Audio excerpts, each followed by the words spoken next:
All right, so moving on to the new work today, right? Remember last week we said alkenes can also undergo reactions. One, they can burn in oxygen, which is shown below, but alkenes can undergo something called addition reactions. Now it's really easy to confuse alkanes and alkenes, but alkenes undergo what kind of reactions? Anybody can remember? It's not addition reactions. It actually starts with the letter S. That's right, Xavier, correct. Right? Well, the correct answer is substitution. I'm going to spend the next probably 15 minutes trying to show you what's the difference between an addition reaction and a substitution reaction. So let's move downwards here. On the screen here, I have alkanes can undergo something called addition reactions. Let's assume that we have an alkene, and we know it's an alkene because it has the double bonds. And as you all know, this is ethene. Now, this here is a general example. Of course, I could teach the same example with ethene, pentene, hexene, but I'm choosing the simplest one. Let's say we take ethene and we mix it with a chemical. Let's just assume that the chemical has two parts, A and B. The main difference between an addition reaction and a substitution reaction, in a substitution, one comes in and one comes out, just like in a game of football. But in an addition reaction, the entire chemical gets absorbed into the compound. In other words, it gets added into. So things only get put into it. Nothing actually leaves. So look at what happens. When we take ethene and mix it with AB, one of these double bonds, you can pretend that one of them breaks into two. It doesn't matter if you choose the one on top or the one underneath, but focus on this one. So what's going to happen? One of the bond breaks. So it has a single bond here. This bond here, pretend that it breaks into two smaller pieces. So one bond breaks into two. The H's are going to straighten out. This H goes more to the top. This H moves more to the top. Same thing happens here. One H goes here, one H goes here. Notice you still have the same amount of H's we started with. And the A and B, they get incorporated into the structure. You notice A and B now living inside the ethene, right? And this half a bond here, you can pretend it's this one. And this half of bond, you can pretend it's this one. That's an addition reaction, a real general formula. A and B gets added into the structure. Everyone take down this, and of course, I have to use more realistic examples. A and B just represent certain elements like chlorine or hydrogen or bromine or whatnot. Let me know when you are finished. It's supposed to be alkenes. Sorry about that. Let me just point out something that may have been obvious. You notice we started with an alkene, which has the double bonds. But after the addition reaction, you all might have noticed it only has single bonds. So it seems that after an alkene undergoes an addition reaction, afterwards, it's going to resemble an alkene, because alkanes only have the single bonds. And that's going to be important in a little while. It can actually be very useful. In other words, we have a way of taking alkenes and converting it into an alkene. And we're going to see how that's useful later on. So let's move on. There's a type of reaction called hydrogenation. Now, I love this name because the name actually makes sense. Hydrogenation just means you are going to take an alkene and guess what? Add hydrogen. It could not be any easier to understand. So we're going to add some hydrogen gas. Now, hydrogen is a diatomic molecule. Hydrogen doesn't exist by itself. Hydrogen always exists in pairs. Look at what's going to happen. We start with ethene. We add hydrogen, which is called hydrogenation. And this is what we're going to get.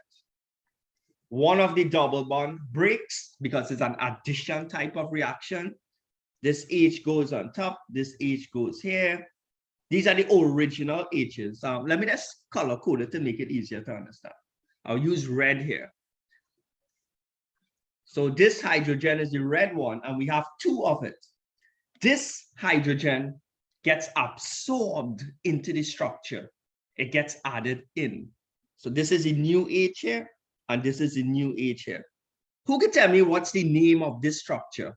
The new one. We started off with ethene, and after the process of hydrogenation, which is a type of addition reaction, we get ethene, right?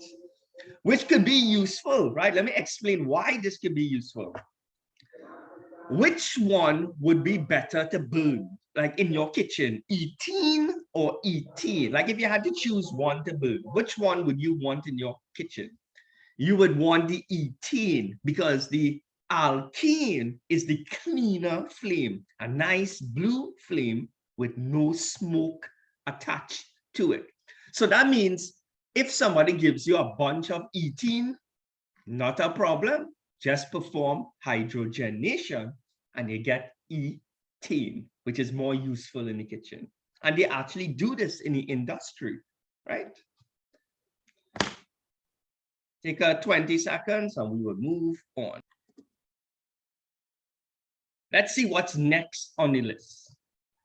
Here is another type of addition reaction. Now, I used to confuse these two in school because let's look at the names. Let's look at how close these names are. The one on top is hydrogenation, which means you're adding hydrogen. This one also starts with H, but he is halogenation, which means you are adding a halogen. Now, some of you are probably asking, well, what is a halogen? You know what hydrogen is, but what is a halogen? Halogens is a special part of the periodic table. It's these guys here. You see this fluorine, chlorine, bromine, iodine, everyone in this group here, they are special. Right now, we're going to forget about why they're special right now. That's for a different topic. But fluorine, chlorine, bromine, and iodine, those four are considered halogens. And they are also diatomic. So the one that we're going to add, I just have to choose one for this example. I can, usually they don't add fluorine. The fluorine is too reactive, and I believe it's explosive, actually. So most of the times, in like the CXC textbooks, they will either add chlorine or bromine, and sometimes you have the iodine, right? But let's just choose chlorine. So we're going to add chlorine, Cl2. I know that you all could complete this. You all want to take a shot of it? Take this, add chlorine, and put the answer over here.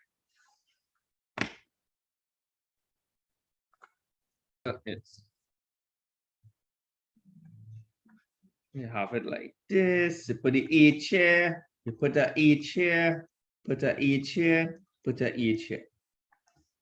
Two chlorines, one goes here, one goes here. Now, the truth is, it doesn't matter where the chlorines go. If you want to put them on the ends and, you know, once the two chlorines get what?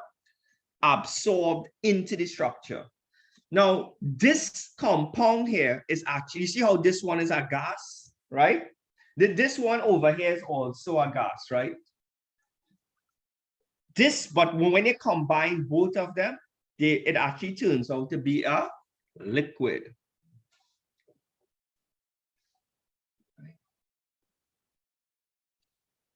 Right.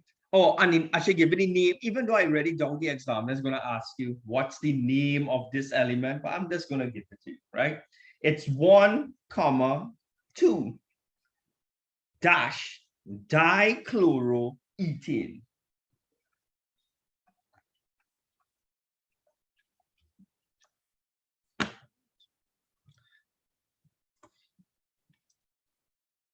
Right, so I forgot one small thing. For hydrogenation, everybody here is a gas, right? Gas, gas, and gas. Right? 3 G's. All right, so we did hydrogenation, halogenation. Let's see what the other one is. Another H word. This one is hydration.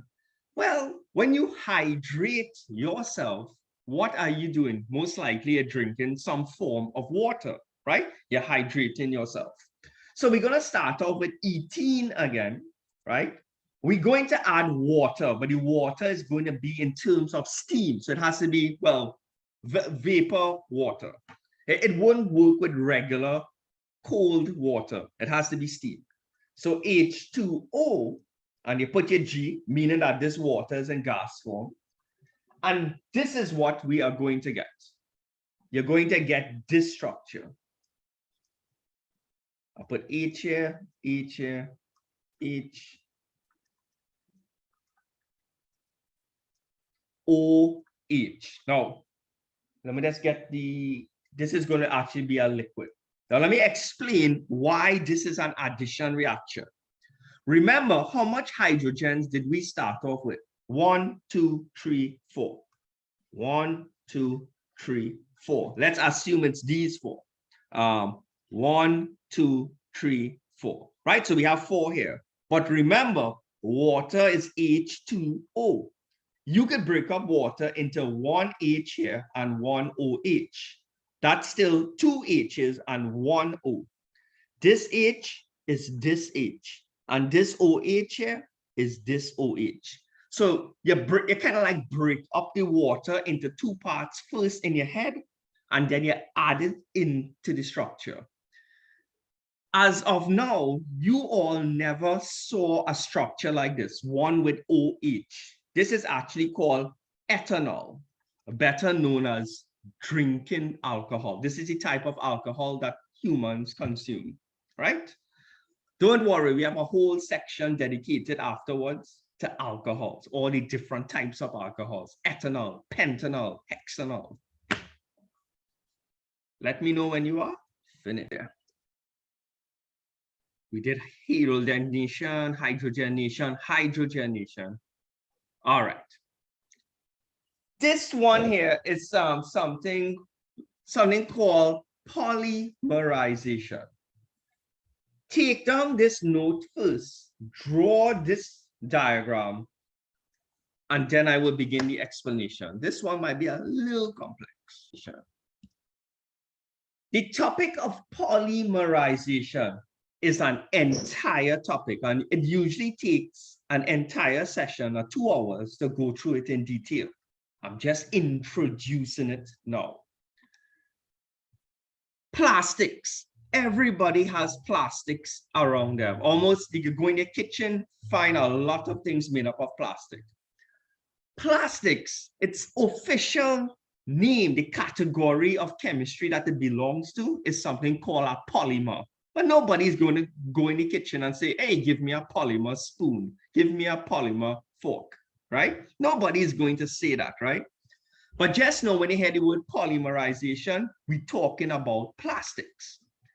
Also, poly means many. If you look in a dictionary, let's go look for the word poly, and that means many. Which means polymerization means you're taking small things and linking them together. So you take many small things and link them together to get something larger, a polymer. So here's what happens. To make plastics, you could start off with an alkene. Now we're just going to start off with ethene. Now you don't have to start off with ethene. You could start off with butene or pentene, but we're taking ethene. And we're going to take another ethene molecule. And under the right conditions, you can make these two stick together or link them together, almost like blocks of Legos. And this is how it will look. It will look something like this. It's two of them. So I'll keep the black one black and the red one red. So the black one is going to straighten out like this.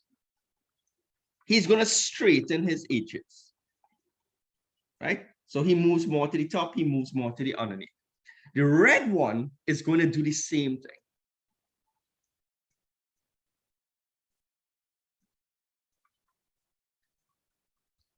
Right, but you notice something when I drew the diagram. The double bonds went missing. So you can think about it like this now.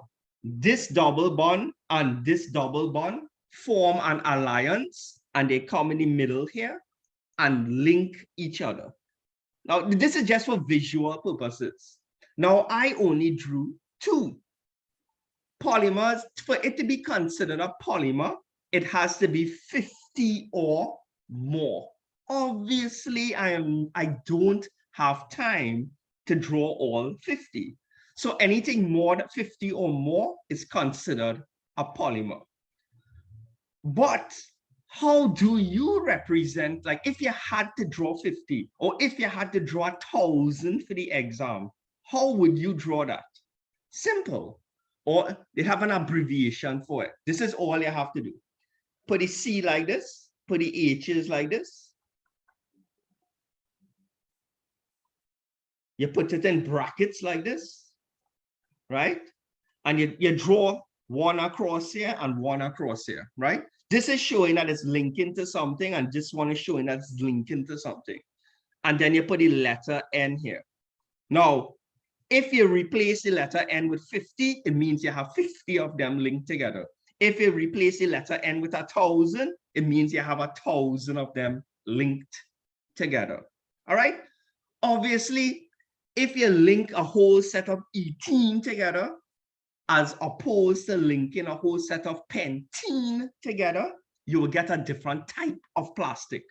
And I'm sure you all notice out there are many different types of plastics. Some plastics are hard, other plastics are soft. Some of them break easy. Some of them you can bend it into what? Different shapes. We will be discussing all the different types of plastics at the end of organic chemistry. All right, so let's take down what you need on the screen. Let me know when you are finished.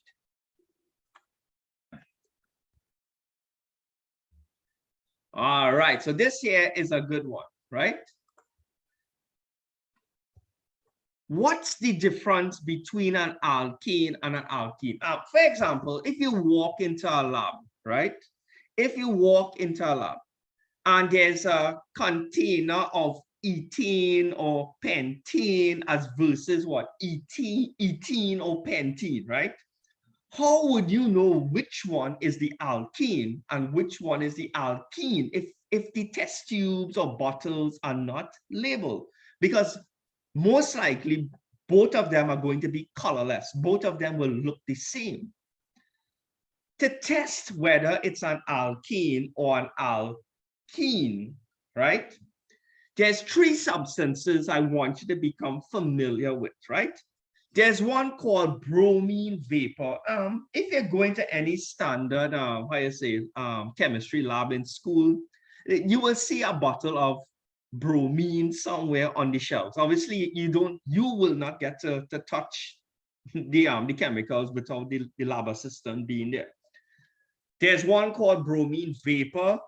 That's the gas, the kind of gas form of bromine, and you notice its color. It's kind of brown yellow, right? Well, we just call it brownish for simplicity's sake. There's also something called bromine water, which is also what? Brownish in color. And then how much of y'all have actually seen this in real life? Like you went into the labs and saw something called acidified potassium magnate solution. It's purple. You can't miss it. Almost everybody who's in at least Form 4, Form 5 would have visited the lab and seen potassium magnate. All right. Key. So here's a very popular table you'll find in almost any textbook. The first test is that you're going to try to add bromine vapor, right, to what? An alkane and an alkene. Now you notice the difference in reaction, right? I just want to explain the word decolorization. When you decolorize something, it means that you are removing the color. Bromine starts off as brown, but if you decolorize it, it means that it will turn clear. So if you take bromine vapor, which is brown, and you add an alkane, the decolorization process is very slow, meaning that it will start off as brown, and then very, very slowly, the bromine will lose its color and change into clear, well, transparent. But that is for an alkane. But if you do the same thing with an alkene, the bromine loses its color again, but it loses it very, very quickly. All right? So I'm just asking, based on this, which one do you think is more reactive? Are alkanes more reactive, or are alkenes more reactive? It's definitely the alkenes, right? Alkenes are considered to be more reactive because it decolorizes the bromine faster. Anytime something happens faster in chemistry, it has to do with it's reacting faster. It's most likely more reactive. Now, so that's one way to tell the difference between an alkane and alkene. Now, if you don't want to use the bromine vapor, not a problem. You can use bromine water. Now, this one is a little bit better because if you take bromine water and add it to an alkane, no reaction happens. The bromine water stays what? Brown. But if you add an alkene to it, it quickly decolorizes the bromine water. And I think the table is pretty self-explanatory here. If you take the potassium magnate, which is purple, and you add an alkene to it, nothing happens. But when you add the alkene, it will decolorize the purple color. It will go from purple to colorless. All right. So here are 3 tests that you need to learn off by heart, for the CXC exams.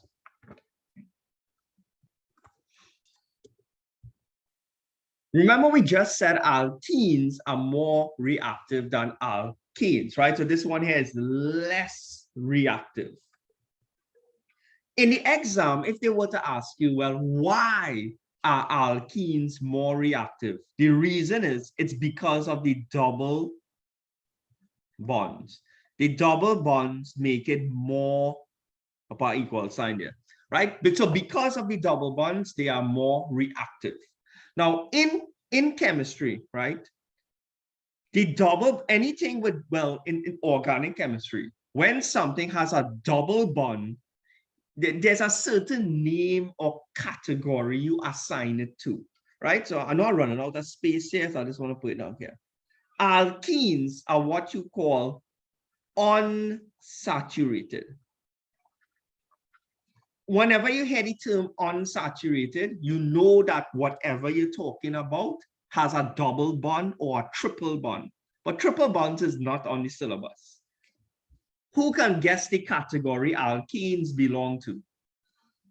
If alkenes are saturated, well then obviously alkanes are saturated, right? Saturated means it only has single bonds. It's a classification of chemicals, right? So you can not only classify things as alkanes or alkenes in chemistry, you can also classify compounds as unsaturated or saturated. Okay, right? But those things do come in the exam, right? So putting those little notes on the side, slide, go down here. All right, so here's another table you need to memorize. Let's just go through this table quickly, right? Some alkenes and some alkenes, right, depending on how much carbons it have, right, will determine whether it's what? A gas, a liquid, or solid. And I'm not going to explain the whole table because a lot of it is just you can read it and understand it, right? But the point is you need to memorize this entire table. For alkenes, only the first four are gases, meaning that for alkanes, methane, ethane, propane, and butane, the first four, only those four are gases. Between 5 and 17 carbons, that's like pentane and hexane, all the way up to 17 are liquids. Anything with more than 17 carbons are solids. Alkenes have slightly different rules. You need to memorize it, right? So take a 5 minutes, write down this table. It have the uses of alkenes. It have some uses of alkenes, right? Stuff like this will give you like an extra 3 to 4 marks in the exam. About. Right, so we're moving on to something new now, which is alcohols. We are finished with alkenes. We are finished with alkenes. Here's a new category of organic compounds. Now, this one, alcohols, has a different general formula. Remember how which one it was? The alkene was CnH2n plus 2. Alkenes was CnH2n. Well, alcohols is this formula. And you notice that it has the OH at the end, which I had mentioned a few minutes ago. So this one is going to be pretty easy.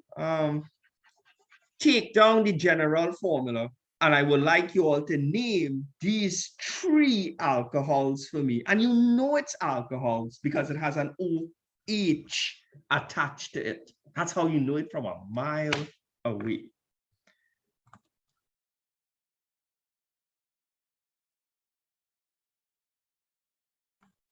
I forgot to mention one thing that may be useful. Alcohols end with the word anol, right?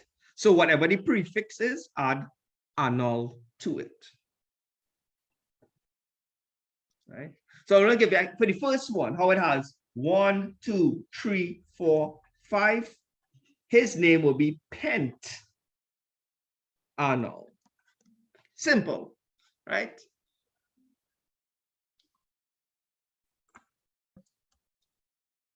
This one has 2 C's, but I think you saw this one already. This one is F-anol. F means 2. And this one is met-anol.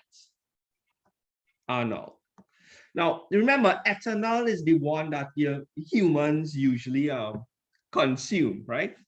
Methanol, right? You more find those things in I don't know if you all know this, these brands like you know what Bayrum is, Limacol and Alcalado. Like usually when you have a headache, you would sap your head and those things, right? The type of alcohol found in things like Limacol, Bayrum is methanol. You're really not supposed to be drinking methanol, but some people do drink it, but it causes serious health problems, okay? It damages your liver tremendously. If you drink too much Bayrum and Limacol and Alcalado and whatnot, you can actually go blind, right? Which has happened to people over time, right? So take a 10-second. Let's move down here now. All right, so the question is now, how can we make alcohols. Now, believe it or not, that there are more than one ways to make drinkable alcohol, as other types of alcohol which you do not, well, hopefully you'll never consume, right? There are two methods: fermentation and hydration of alkenes. Now, hydration of alkenes is a fairly modern method of making alcohols. Ages ago, I'm talking about centuries ago, right? Humans would have used the fermentation method because alkenes and hydration of alkenes, and those techniques were not invented as yet. Anybody wants to take a guess of from research, which civilization was the first to actually create alcohols, right? You might be able to Google that, right? I just asked out of curiosity. I actually don't know the answer, right? The last time I read about the creation of alcohols, I think it was the Egyptians, the ancient Egyptians, but I could be wrong, right? That's the question I just asked. All right. So let's go ahead with the fermentation method, and here's where there's a lot of memory, right? Fermentations is when you take things from nature itself, natural processes, and you harness it to get the alcohol. Here's basically what you need: yeast, right? I think everybody knows what yeast is. You could probably go in your kitchen now and find a packet of yeast. They sell it in the grocery. It's fairly cheap, $5 a pack or something like that. Now, yeast cells, right? It has a type of enzyme in it. The name of the enzyme is zymase, right? You have to memorize that, right? So within the yeast cells, right, they have a special enzyme. For those who do biology or integrated science, you might have an idea of what an enzyme is. If you don't know what an enzyme is, just accept it for the time being. What you are going to do is take glucose. Glucose is a type of sugar. You're going to take a container of glucose, put yeast cells in it. And what would happen naturally, the yeast cells will convert the glucose into three things: ethanol, which is what you want from this; carbon dioxide, which you really don't care for, it's just a waste product, and you get some energy. All right? Memorize this reaction. And in case you didn't know, this here is the chemical formula for glucose. So when you take glucose and you add yeast, you get this. This here is what? Ethanol. This is the carbon dioxide. And of course, to get full marks in the exam, I have to put energy after. Right? So fermentation was known at least 6,000 BC. That's about 8,000 years ago, right? Which civilization is responsible for discovering it? I really don't know, right?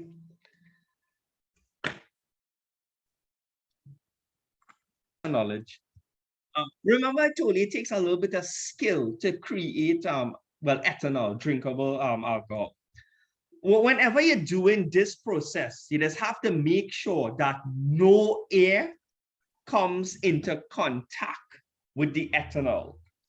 Whenever the air, and the main problem with the air, it contains oxygen. Well, we know the air around us contains oxygen. Whenever the oxygen comes in contact with the ethanol, you just get vinegar. Anybody here ever tried to drink vinegar? Right? It tastes horrible. It's just bitter, sour taste. Nobody in their right mind is going to drink vinegar. I'm not even too sure if that's healthy, right? So that's where the skill comes into now. You have to be able to make sure your apparatus, something is set up properly so no oxygen or air comes in contact with the ethanol. Because once the air comes in contact with the ethanol, it's going to change it into vinegar, and it's going to spoil the whole batch, and nobody's going to buy vinegar for Christmas, okay? Fermentation method. Now, the other one, we did it already, you realize that we were able to make alcohol using the hydration method. I'll prove it here. Let me go up here. I'll prove it here. We did this before. Hydration. It was somewhere down here. Look at it. We did hydration already. Whenever you take ethene, right, and you add water, well, in the form of steam, right, you will get what? Ethanol. So we did this one already, but I wanted to write it back in that position in your notebook. Okay, so rewrite it. So hydration is another way of creating drinkable alcohol, ethanol. You don't have to go through what?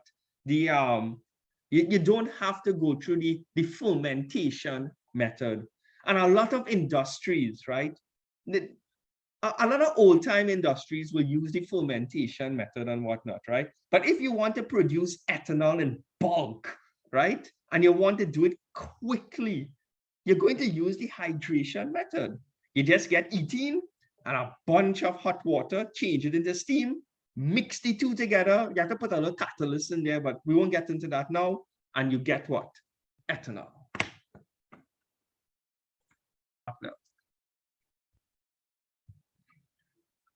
All right. So we just did this one here, right? All right, so we have to know now the different reactions of ethanol, right? So just like how alkanes and alkenes had different categories of reactions, ethanol has a lot of different types of reactions, right? Ethanol with alcohols. So let me clarify this, right? Ethanol is just one type of alcohol, right? So they have others, obviously. Pentanol, hexanol. It could go on for a very long time. The CXC syllabus, when it comes to the actual reactions of alcohols, they are only going to concentrate on ethanol. So you don't have to worry about, you see how number one is ethanol burns in air? Like you could burn ethanol. Fine, pentanol, you can also burn it in air. But the examiner is not going to ask you for that equation, for that reaction. He's just going to concentrate on ethanol, right? So take down from 1 to 5, and of course, we have to discuss each one in detail. Reactions. All right. This is going to be a real in-depth explanation.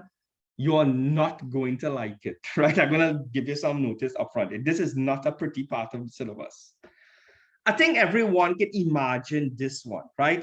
When you have ethanol, you set it on fire, you get a flame, right? Of course, the flame is going to produce heat. That's okay. We can imagine that one. Ethanol reacts with something called sodium. Sodium can be found, obviously, on the periodic table. Its symbol is Na, right? Sodium. Number 3. Dehydrated. Whenever you hear the term, dehydrated, what comes to mind? What if you are dehydrated? What are you lacking? What are you lacking? Right? Some people say thirsty, right? You get any idea? Most likely, you are lacking water. So whenever you hear the word dehydrated, this is what I want you to imagine. Something has water in it, and then you take away the water, making the item feel thirsty, dehydrated. You're removing the water from it. So when we reach part 3, you're going to be seeing ethanol, and then we're going to take away the water from it.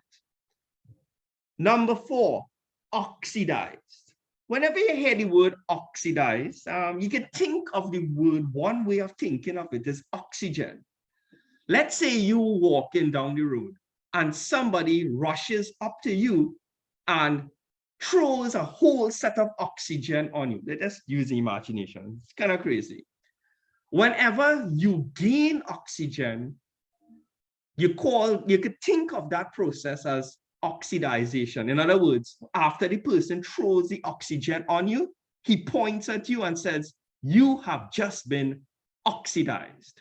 So whenever something is oxidized, most likely it's going to gain oxygen. So one moment it's not going to have oxygen, And then all of a sudden, it's going to have oxygen, or it could have a little bit of oxygen, and afterwards, it has more oxygen.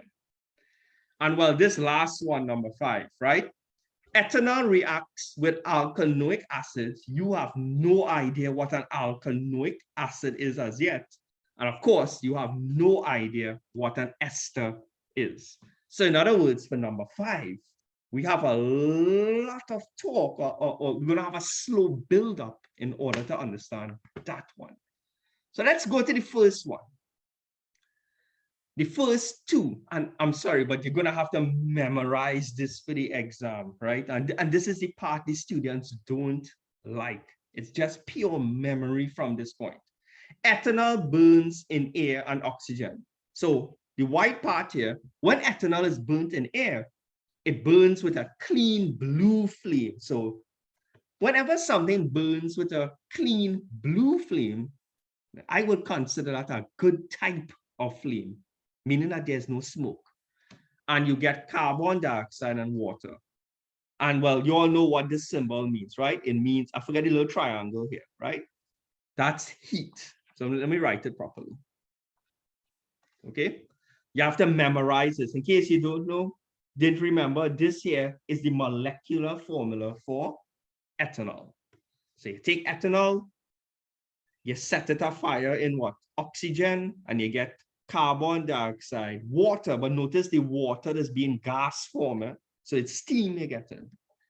And ethanol also reacts with sodium. Look, the sodium over here, the Na.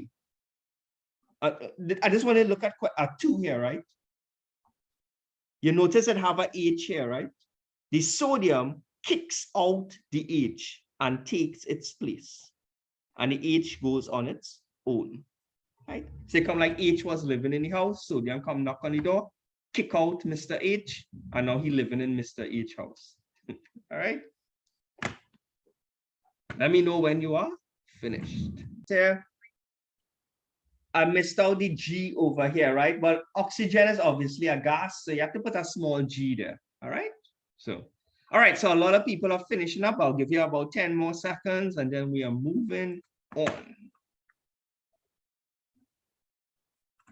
See what the third one was.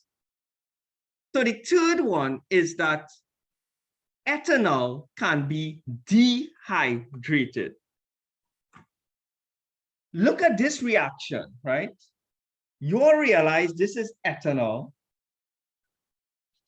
This here is ethene, right? I'm going to scroll back up and you're going to see something, right? I'm going to go back quite up here. And you'll notice we saw something like this here. Do you all realize that this is a reversible reaction? Look at this. We are taking ethene, we are adding water, and we get ethanol. So if we reverse the process, so ethanol, if we take back the water, we take out the water, guess what we're going to get? We're going to get back the ethene. So in other words, that's a reversible process. And that is exactly what's going on here. You take the ethanol, which is a liquid, you remove the water, so the water becomes separated from it now. And of course, when you separate the water, you get back the ethene, right? Right. And this one here, you have to memorize the catalyst. So let me read it through to make sure. Ethanol can be dehydrated to give ethene. That's exactly what we have in front here, by heating it with an excess of concentrated sulfuric acid. In other words, for this to happen, to dehydrate ethanol, you can't do it on its own. You need a catalyst. And the catalyst is what? Concentrated sulfuric acid. And this has to be at a real high temperature, 170 degrees Celsius, right? And then you pass the ethanol vapor, or another way of doing it, you could heat the ethanol and pass it over something called aluminum oxide. I can't stress of how important the part in white is for the CXC exams. anybody could pretty much remember, you can take ethanol, dehydrate it, and you get ethene and water, right? You extract the water. But then the examiners always ask this question: what conditions are needed for this experiment to take place? And you have two options. Memorize both options. Both options will give you the same result.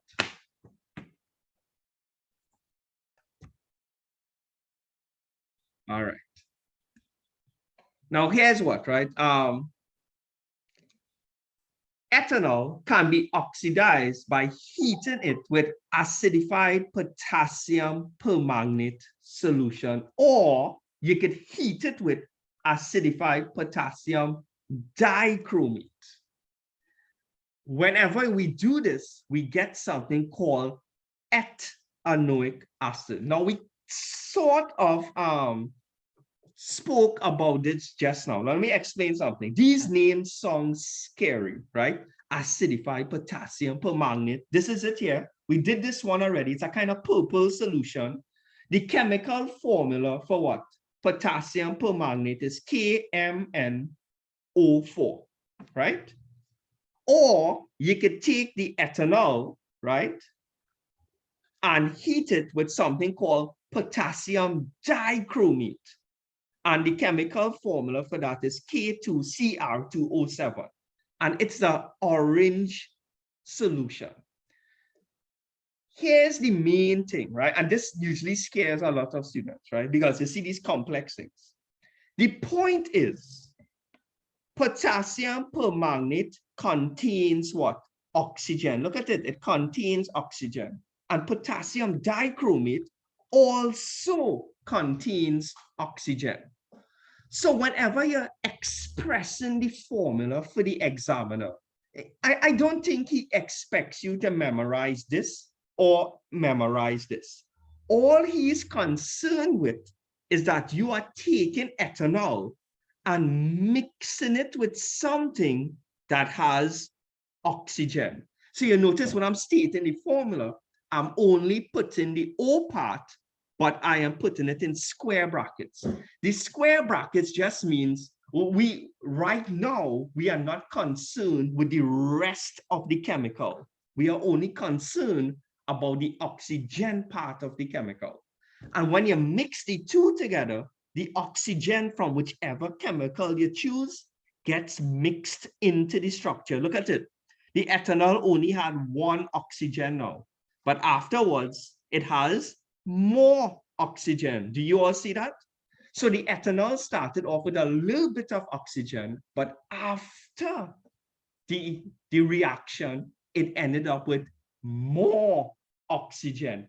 Hence, it was oxidized, because when something gains oxygen or gains more oxygen, you can point at it and say, hey, you have just been oxidized. Now, another thing, something we did talk about a few minutes ago.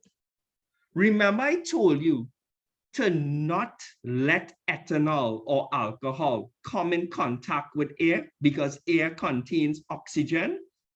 Look at what happens when ethanol comes in contact with something that contains oxygen.